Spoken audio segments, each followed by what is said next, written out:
लो जी, आ गई है एक और बहाना लेकर।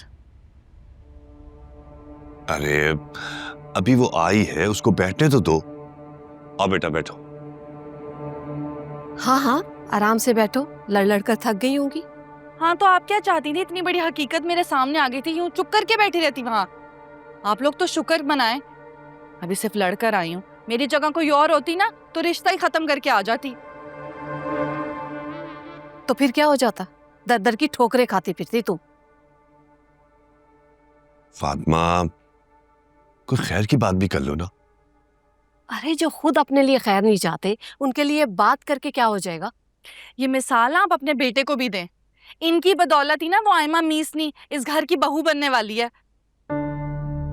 मंगनी तक करवा ली, लेकिन मुंह से भाप तक नहीं निकाली कि वलीद की सौतेली बहन है। जब वो एक दूसरे में फर्क नहीं समझते तो वो ऐसी बात क्यों करते हैं? तुझे बेटा, तैमूर बिल्कुल ठीक कह रहा है। जब बहन भाइयों की रगों में एक ही बाप का खून होता है तो रिश्ता सगा ही होता है। अच्छा चलें, आप कहते हैं तो छोड़ ही देती हूँ इस बात को, लेकिन आपको एक बात बता दूं बाबा, वलीद के खानदान वाले ना आयमा की माँ को वलीद की माँ का कातिल समझते हैं। अब ये क्या नया शोशा है?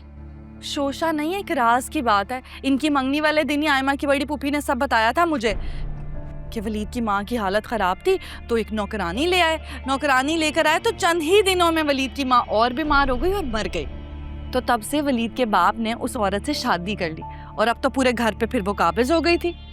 ये सब मनगढ़ंत और झूठी अफवाहें हैं। सही कहते हैं वैसे तैमूर भाई, मोहब्बत अंधी ही होती है।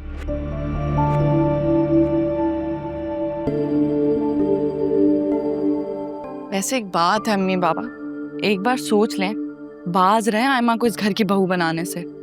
बहुत चालाक होशियार है मीसनी। मैं तो वहां रहती हूँ ना, भुगतती हूँ उन लोगों को, सबकी फितरत से ना अच्छी तरह वाकिफ हूँ। अरे बेटा, और मैं तुम्हारी फितरत को जानता हूँ, इसलिए तुम अपने काम से काम रखो तो बेहतर है। हाँ, आज तो हमने तुम्हारी बातें सुन ली, आइंदा नहीं सुनेंगे, समझ आई ना? तुम अब अपने घर जाओ, शाम होने वाली। क्यों जाऊं मैं तो नहीं जाऊंगी। लड़कर आई हूँ वहां से, और वैसे भी मेरे बाप का घर है, मुझे यहाँ से कोई भी नहीं निकाल सकता। जा रही हूँ अपने कमरे में।